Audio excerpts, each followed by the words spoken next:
Nagpakawala ang Israel ng tinatawag nitong preemptive strike sa mga pasilidad nuklear ng Iran at iba pang target militar. Tinamaan namin ang sentro ng programa ng Iran sa nuclear enrichment.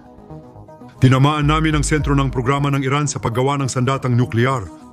Magkakaroon ng ika-6 na round ng pag-uusap sa linggo kaugnay sa nuklear sa pagitan ng US at Iran sa gitna ng pagsisikap ni Pangulong Trump na maiwasan ang alitan. Hindi kasi lang Hussein sa may pagkakanan. Tumugo ng Pangulo ng Iran, sinabing ang antas ng kanilang lakas at mga aksyon ay magpapagsisi sa Israel sa mga ginawa nito kanina ngayong araw. Inaatake ng Israel ang Iran. Tinamaan ang mga pasilidad nuklear ng Iran at mga pabrika ng ballistic missile. Patay na ang mga pangunahing komandante ng Iran. Tinatawag ito ng Israel na Operation Rising Lion, na tinawag ni Punong Ministro Netanyahu na isang mapagpasyang sandali sa kasaysayan ng Israel. Walang magawa ang Iran dahil habang lumilipad ang mga misil ng Israel sa buong bansa, isinasagawa ng mga operatiba ng Mossad ang mga lihim na asasinasyon laban sa mga pangunahing opisyal ng Iran. Nagtayo rin ang Israel ng mga base ng drone sa loob ng Iran na inactivate sa operasyong ito, katulad ng Operation Spiderweb ng Ukraine. Ang mga drone mula sa mga base na ito ay agad na kumilos bago magsimula ang pag-atake ng Israel at winasak ang lahat ng air defense ng Iran. Uulitin ko, winasak nila ang lahat ng air defense ng Iran. Dahil dito, makalipas ang 12 oras mula nang magsimula ang operasyon, ang mga jet ng Israel ay patuloy pa ring lumilipad sa himpapawid ng Iran nang walang hadlang. Ngayon, gumanti na ang Iran gamit ang mahigit 100 drone at ngayon ay naghahanda na silang ideklara ang ganap na digmaan laban sa Israel. Tila nagsisimula ng maging malawakang digmaan na hindi inaasahan ng sinuman. Ngayon, ang pag-atake ng Israel sa Iran ay hindi naman talaga nakakagulat. Nitong Huwebes, Hunyo 12, sinabi ni United States President Donald Trump na posibleng maganap ang isang pag-atake. Iniutos ng United States sa lahat ng di mahalagang empleyado nito na lumikas mula sa Iraq, Bahrain at ng Kuwait, mga karatig bansa ng Iran. Ayon sa Wall Street Journal, posibleng maganap ang pag-atake sa linggo mismo.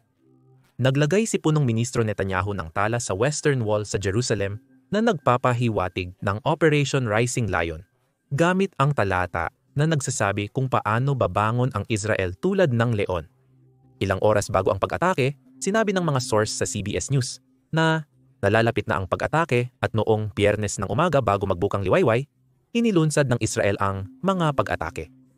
Gumamit ito ng kabuuang 200 fighter jet sa 5 bugso, naghulog ng mahigit 300 at 30 mga bala sa 100 target.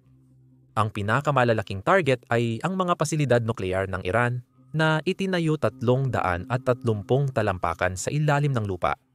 Pag-uusapan natin kung paano winasak ng Israel ang mga iyon sa ilang sandali. Ang pinakamalaking issue sa pagitan ng Iran at Israel ay kung makakakuha ba ng mga sandatang nuklear ang Iran o hindi. Nuklear na bansa na ang Israel at hindi pa ang Iran.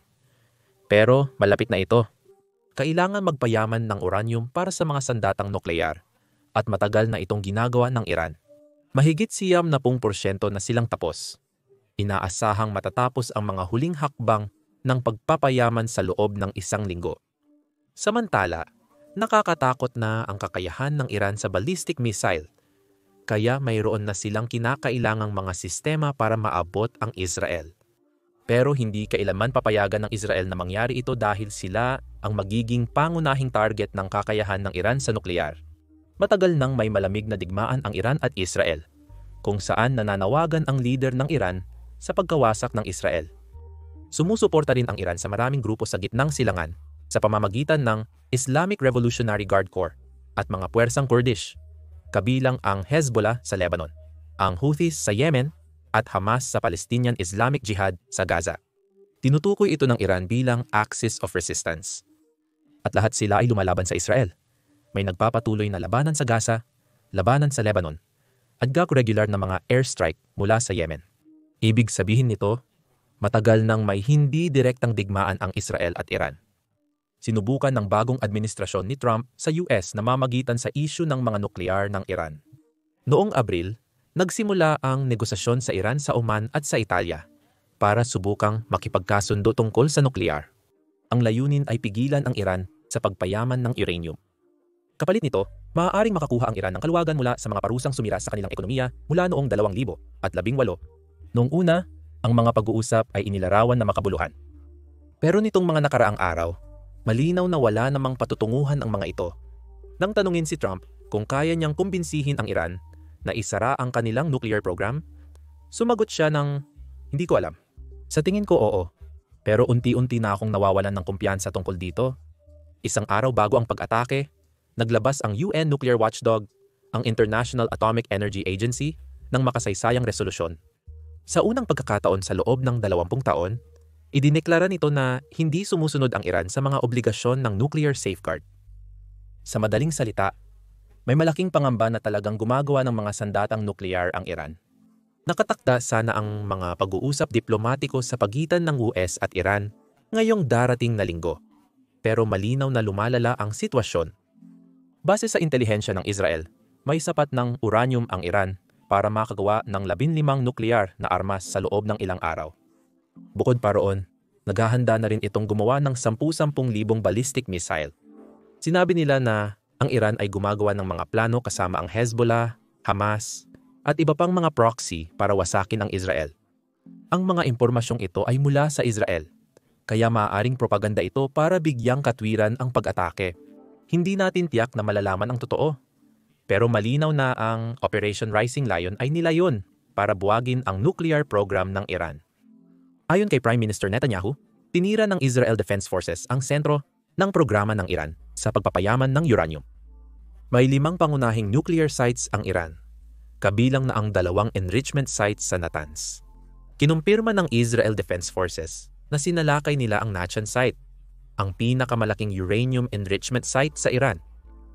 Inihayag ng Israel na nasira ang bahagi sa ilalim ng lupa ng Iran na may multi-story enrichment hall, mga centrifuge, silid ng kuryente, at iba pang infrastruktura. Tinangka rin ang pagkasira ng mga kritikal na infrastruktura na nagpapagana sa operasyon ng site at sa patuloy na pagsisikap ng Iran na makakuha ng mga sandatang nuklear. Posibleng ginamitan ng bunker buster na bomba ang pag-atake para tamaan ang mga target sa ilalim ng lupa. Kumpirmado na ng mga ulat ang pinsala sa Natanz at may video pa na nagpapakita ng usok na lumalabas mula sa pasilidad. Malinaw na may malaking panganib ng nuclear contamination.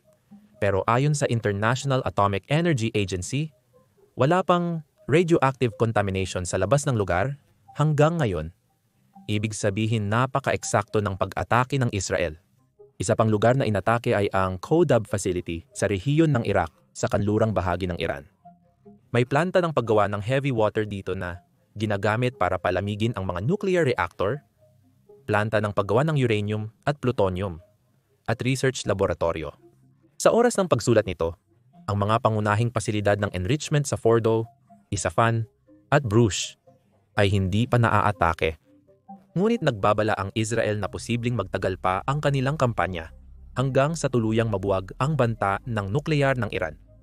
Kaya, maghintay tayo at tingnan ang susunod.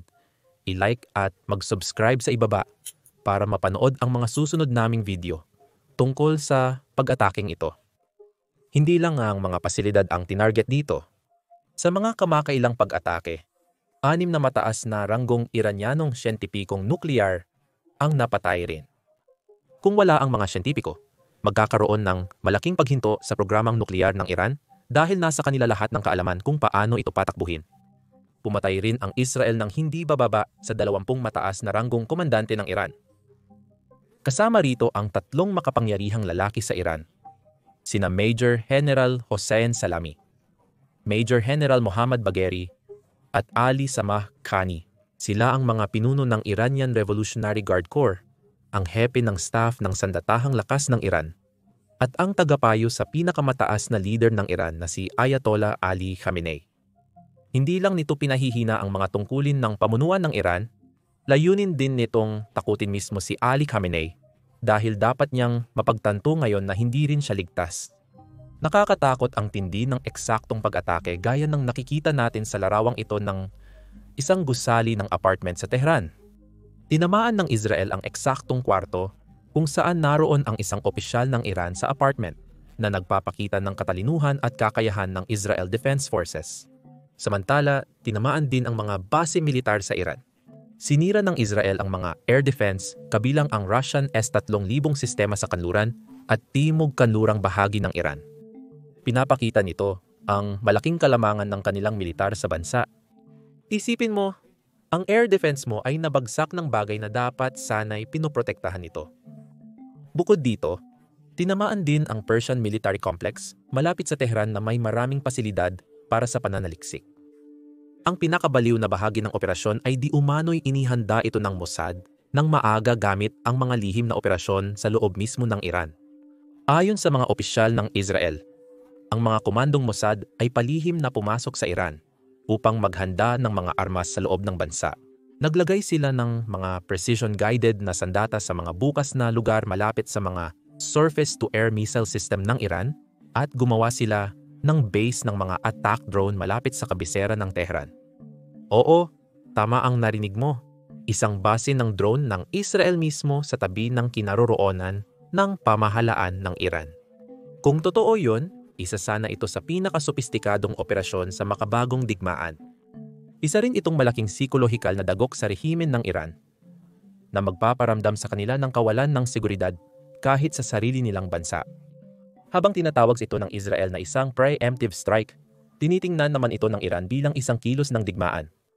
Nilapastangan ang kanilang soberanya, napatay ang kanilang mga opisyal militar, at marami ring sibilyan ang namatay. Sa oras ng pagsulat nito, pinag-iisipan ng Iran na ideklara ang digmaan laban sa Israel. Hindi maiiwasan ang pagganti. Bago magsimula ang pag-atake, sinabihan ng Israel ang mga mamamayan na pumasok sa mga bomb shelter at maghanda para sa matagal na pananatili roon. Ngunit di malinaw ang maaring tugon ng Iran. 100 drone ang ipinadala nila sa Israel, ngunit ang mga ito ay napabagsak na lahat. Napakalakas ng depensa sa himpapawid ng Israel dahil sa kombinasyon ng mga fighter jet. Maaaring gamitin ng Iran ang kanilang mga ballistic missile para sa isang malawakang pambobomba. Ang pag-atake ay nagbunsod ng mga pandaigdigang reaksyon mula sa iba't ibang dako ng mundo. Ayon kay kalihim ng Estado Marco Rubio, nagsagawa ang Israel ng nag-iisang aksyon laban sa Iran ngayong gabi. Hindi kami kasali sa mga pag-atake laban sa Iran at ang pangunahing prioridad namin ay ang proteksyon ng mga puwersang Amerikano sa rehiyon. Ipinaalam ng Israel sa amin na kailangan nila ang aksyong ito para sa sariling depensa. Ang administrasyon ni Pangulong Trump ay gumawa ng mga hakbang upang protektahan ang ating mga puwersa at nakikipag-ugnayan sa ating mga katuwang sa rehiyon. Hindi dapat maging target ng Iran ang mga interes o tauhan ng United States. Ngayon, ang US ay nag-iingat ng husto sa ngayon. Malinaw na sinasabi na wala itong kinalaman sa pag-atake at ang pangunahing prioridad nito ay ang mga tropang Amerikano. Iyon ay dahil hati ang mga taga-suporta ni Trump sa isyung ito at maaaring mabuwag ang kanyang koalisyon sa loob ng bansa. Ang isang bahagi ng Partido Republikano ay talagang pro-Israel, habang ang isa namang bahagi ay ayaw makialam sa mga digmaan sa ibang bansa. Mayroon ding lumalaking kampo na laban sa Israel sa mga gilid. Ginagamit ni Pangulong Trump ang pag-atake para dagdagan ang presyon sa Iran at pilitin silang pumirma sa kasunduang nuklear. Sa isang post sa Truth Social, sinabi niya na binigyan niya ang Iran ng maraming pagkakataon para makipagkasundo. Sinabihan ko sila, sa pinakamalakas na pananalita, na gawin na lang ito. Pero kahit anong pagsubok nila, kahit gaano sila kalapit, hindi pa rin nila nagawa.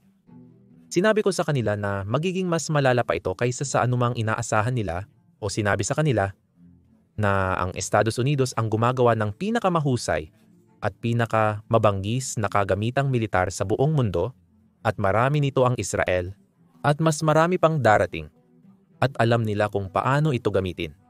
May ilang matitigas na Iranian na nagsalita ng matapang pero hindi nila alam kung ano ang mangyayari.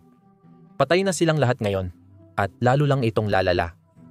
Mayroon ng malaking bilang ng namatay at pagkawasak pero may oras pa para gawing mas malupit ang pagpatay na ito sa mga susunod na planadong pag-atake. Dapat nang matapos ito, kailangan ng makipagkasundo ng Iran bago tuluyang mawala ang lahat at mailigtas ang dating kilalang imperyo ng Iran. Wala nang kamatayan, wala nang pagkawasak.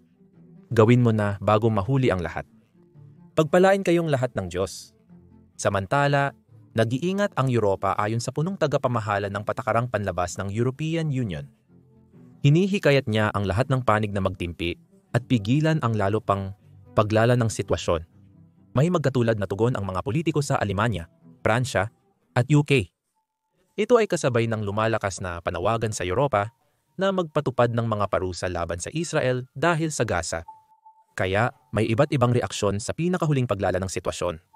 Tumugon din ang China sa pag-atake. Sinabing labis silang nababahala sa malalalang maaaring idulot ng mga operasyon at nananawagan sa mga kaugnay na panig na iwasan ang lalo pang paglala ng tensyon. Ayon sa Beijing, handang silang maging third party para mapahinahon ang sitwasyon. Nakikinig ang mga internasyonal na organisasyon. Nanawagan si United Nations Secretary General Antonio Guterres ng pinakamataas na pagpipigil upang maiwasan ang mas malalim na labanan. Ayon sa kanyang tagapagsalita, kinokondena niya ang anumang paglala ng militar sa gitnang silangan. Mas nababahala siya sa mga pag-atake ng Israel sa mga nuclear facility ng Iran habang nagaganap ang pag-uusap ng Iran at United States tungkol sa nuclear program ng Iran. Ngunit malabong gumana ang diplomasya. Pansamantalang isinasara ng Israel ang lahat ng embahada nito sa buong mundo dahil sa mga alalahanin sa seguridad. Samantala, tuluyan nang tumalikod ang mundo ng Arab sa Israel. Ang kalihim ng panlabas ng Saudi Arabia, isa sa pinakamahalagang bansa sa gitnang silangan, ay labis na galit. Sinabi nito na ang kaharian ng Saudi Arabia ay nagpapahayag ng matinding pagkondena at pagtuligsa sa lantad na agresyon ng Israel laban sa kapatid na Islamikong Republika ng Iran na sumisira sa soberanya at seguridad nito at malinaw na paglabag sa mga batas at pamantayang internasyonal. At hindi lang Saudi Arabia ang ganito. Ang Oman, Qatar, United Arab Emirates, Kuwait, Egypt, Jordan, Bahrain, ang mga Iraq ay lahat kinondena ang pag-atake ng Israel. Malaking problema ito para sa Israel dahil sa kasaysayan, hindi rin gusto ng mundo ng Arab ang rehimen ng Iran. Pero ngayon, mas lalo nang nakakakuha ng suporta ang Iran sa buong gitnang silangan sa laban nito kontra Israel. Ganon din sina Turkya at Rusya na mariing kinokondena ang pag-atake ng Israel at lumilipat na sa panig ng Iran. Sinabi ng Pangulo ng Turkya na ang mga pag-atake ni Netanyahu at ng kanyang grupo ng masaker na naglalagay sa panganib sa buong rehiyon at mundo ay dapat mapigilan. Lumalakas ang Turkya araw-araw habang lumalawak ang impluwensya nito sa Syria pagkaraan ng termino ni Assad. Sinusubok nitong maging mas sikat sa mga Muslim sa pamamagitan ng pagiging pinakamatinding kritiko ng Israel. Samantala, malapit na kaalyado ng Iran ang Rusya sa kalakalan at mga sistemang militar. Ayaw ng Moscow na bumagsak ang rehimen sa Iran. Sa pagtatapos ko ng pagsusulat nito, may mas marami na tayong detalye tungkol sa tagal ng operasyon ng Israel at kung paano nasangkot ang United States.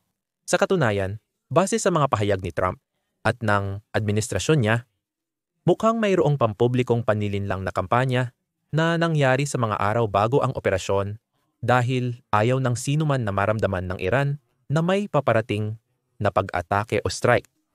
Narito pa ang mga detalye tungkol dito. Tumugon ang presidente ng Iran, sinabing ang antas ng puwersa at mga aksyon nito ay magpapagsisi sa Israel sa mga ginawa nito kanina, katulad ng Pager operation na isinagawa ng Israel noong nakaraang taon sa Lebanon. Ang operasyong ito ay inabot din ng ilang taon ng pagpaplano. Inig silawis kin ang Mossad sa ng video ngayon kaninang umaga tungkol sa Operation Rising Lion sa pagitan ng Israel Defense Forces at Mossad na nagsimula ng alas 3 ng madaling araw lokal na oras kahit na matagal nang nagsimula ang paghahanda. Kasama sa misyon ang pagpuslit ng Mossad ng mga sasakyan at drone papasok sa Iran, pagtatayo ng base ng drone sa Iran at pagpapagana ng mga drone ngayong umaga upang tamaan ang surface-to-air missiles ng Iran. Kasabay nito, nagpadala ang Israel Defense Forces ng 200 eroplano. Karamihan sa mga ito ay mga fighter jet na target ang mahigit 100 lugar sa Iran. Nakatuon ang lahat ng ito sa pagtama sa puso ng nuclear program ng Iran. Sinabi rin ng militar ng Israel na winasak nila ang 12 dosenang radar installations. Maraming pagsabog ang narinig sa nuclear power facility ng Iran sa Natanz. Ito ang pangunahing pasilidad ng Iran para sa enrichment. May magkaibang pahayag sa bilang ng namatay at lawak ng pinsala sa Iran. Ayon sa Iran, nakatayo pa rin ito. Ngunit sa Israel, nasira ito ng malaki. Tinamaan namin ang pinakapuso ng programa ng Iran sa nuclear enrichment. Tinamaan namin ang saligang programa ng Iran sa paggawa ng sandatang nuklear. Tinarget namin ang pangunahing pasilidad ng Iran para sa enrichment sa Natanz. Tinarget namin ang mga nangungunang siyentipikong nuklear ng Iran na gumagawa ng bombang Irani. Tinamaan din namin ang sentro ng ballistic missile program ng Iran. Ayon sa Washington, wala silang kinalaman dito at ang pangunahing prioridad ay ang pagprotekta sa mga Amerikanong puwersa sa rehiyon. Sumagot ngayon ang Foreign Ministry ng Iran, sinasabing hindi ito maisasagawa kung walang koordinasyon at pag-apruba ng United States. Ayon sa Israel Defense Forces, karamihan sa mga mataas na opisyal ng Iranian Revolutionary Guard Corps ay napatay habang nagtitipon sa isang underground headquarters, kabilang na ang ilan sa pinakamataas na ranggo ng mga komandante militar. Inaasahan naming mas marami pang opisyal militar ang napabalitang namatay sa mga susunod na oras habang nakakalikom pa kami ng karagdagang detalye sa pangyayari ngayong umaga. Alam din natin na ayon sa Iran, 6 na nuclear scientist ang napatay sa mga pag-ataking ito. Bilang tugon, nagpakawala ang Iran ng halos 100 drone papunta sa Israel. Lahat ng mga iyon ay napabagsak hindi lang ng Israeli Air Force ang Air Force gamit ang mga fighter jet na sinusubukang pabagsakin ang mga drone na iyon, kundi pati na rin ang ilang drone na pumasok sa airspace ng Jordan ay pinabagsak din ng kanilang gobyerno. Mga kaibigan, balik sa inyo.